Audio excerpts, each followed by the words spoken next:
Hello ಸ್ನೇಹಿತರೆ, ನಿಮಗೆ ಯಾರಿಗಾದರೂ ತಿನ್ನುವ ಪದಾರ್ಥದ ಡಬ್ಬಿಯ ಮೇಲೆ ಈ ಸರ್ಕಲ್ ಕಂಡರೆ ಅದನ್ನು ತಪ್ಪಾಗಿಯೂ ತಿನ್ನಬೇಡಿ. ನಿಮಗೇನಾದರೂ ನಿಮ್ಮ ಜೀವದ ಮೇಲೆ ಆಸೆ ಇದ್ದರೆ ಮಾತ್ರ. ವಾಸ್ತವವಾಗಿ ಈ ರಿಸೈಕಲ್ ಕೋಡ್ಗಳು ಸಾಮಾನ್ಯವಾಗಿ 1 ರಿಂದ 7 ಇರುತ್ತದೆ. ಇದರಲ್ಲಿ ಕೆಲವು ಅಪಾಯಕಾರಿಯಾಗಿರುತ್ತದೆ ಮತ್ತು ಕೆಲವು ತುಂಬಾ ಅಪಾಯಕಾರಿಯಾಗಿರುತ್ತದೆ ಮತ್ತು ಕೆಲವು ಸರಿಯಾಗಿರುತ್ತದೆ.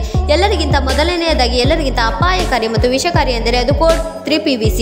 ಇದನ್ನು ಎಷ್ಟು ಸಾಧ್ಯವಾಗುತ್ತದೆಯೋ ಅಷ್ಟು ಕಡೆಗಣಿಸಿ. ನಂತರ ಕೋಡ್ 6PS. ಇದು ಕೋಡ್ 3ನ ಸಣ್ಣ ತಂಗಿಯಾಗಿದೆ. ಇದನ್ನು ಮರುಬಳಕೆ ಮಾಡಲು ಕಷ್ಟಕರವಾಗುತ್ತದೆ ಮತ್ತು ಆರೋಗ್ಯಕ್ಕೆ ಕೂಡ ಹಾನಿಕಾರಕವಾಗಿದೆ. ನಂತರ ಕೋಡ್ 1 PET. ಇದನ್ನು ನೀರಿನ ಬಾಟಲಿಯ ಮೇಲೆ ನೀವು ನೋಡಬಹುದು ಮತ್ತು ಈ ಬಾಟಲಿಗಳನ್ನು ನೀವು ಪುನಃ ಬಳಕೆ ಮಾಡಬಾರದು. ಬಿಸಿ ನೀರನ್ನು ಈ ಬಾಟಲಿಯಲ್ಲಿ ಹಾಕುವುದರಿಂದ ಅವು ವಿಷಕಾರಿ ಕೆಮಿಕಲ್ಗಳನ್ನು ಬಿಡುಗಡೆ ಮಾಡುತ್ತವೆ. ಅದರಿಂದ ಅವುಗಳನ್ನು ದೂರವಿಡಿ. ಈ ಕೋಡ್ 1ನ ಅಕ್ಕ ಕೋಡ್ 7 ಆಗಿದೆ, ಯಾವುದರಲ್ಲಿ ಎಲ್ಲ ಪ್ಲಾಸ್ಟಿಕ್ಗಳು ಸೇರಿಕೊಂಡಿವೆ. ಆದ್ದರಿಂದ 2ಅನ್ನು ಬಳಸುತ್ತೀರಾ, ಆದರೆ ಸ್ವಲ್ಪ ಜಾಗರೂಕತೆಯಿಂದ ಬಳಸಿ. ಒಳ್ಳೆಯದೇನೆಂದರೆ ಕೋಡ್ 7ಅನ್ನು ಕಡೆಗಣಿಸಿ. ನಂತರ ಕೋಡ್ HDPE2. ಇದು ಒಂದು ಒಳ್ಳೆಯ ಪ್ಲಾಸ್ಟಿಕ್ ಆಗಿದೆ ಮತ್ತು ತಿನ್ನುವ ಪದಾರ್ಥಗಳನ್ನು ಇಡಲು ಸುರಕ್ಷಿತವಾಗಿದೆ. ಇದರ ಸ್ವಂತ ತಂಗಿಯಾಗಿದೆ ಕೋಡ್ 4 LDPE. ಇದು ಚೆನ್ನಾಗಿದೆ, ಇದನ್ನು ಸರಿಯಾಗಿ ಬಳಕೆ ಮಾಡಬಹುದು. ಮತ್ತು ಇವೆರಡರ ದೊಡ್ಡ ಅಣ್ಣನೆಂದರೆ ಅದು ಕೋಡ್ 5PP. ಇದು ಕೂಡ ಚೆನ್ನಾಗಿದೆ. ಮಕ್ಕಳೇ, ಈ 3 ಕೂಡ ಚೆನ್ನಾಗಿದೆ. ಈ ವಿಡಿಯೋ ನಿಮಗೆ ಇಷ್ಟವಾದಲ್ಲಿ ಲೈಕ್ ಮಾಡಿ ಮತ್ತು ಚಾನೆಲ್ನ ಸಬ್ಸ್ಕ್ರೈಬ್ ಮಾಡಿ. ಧನ್ಯವಾದಗಳು.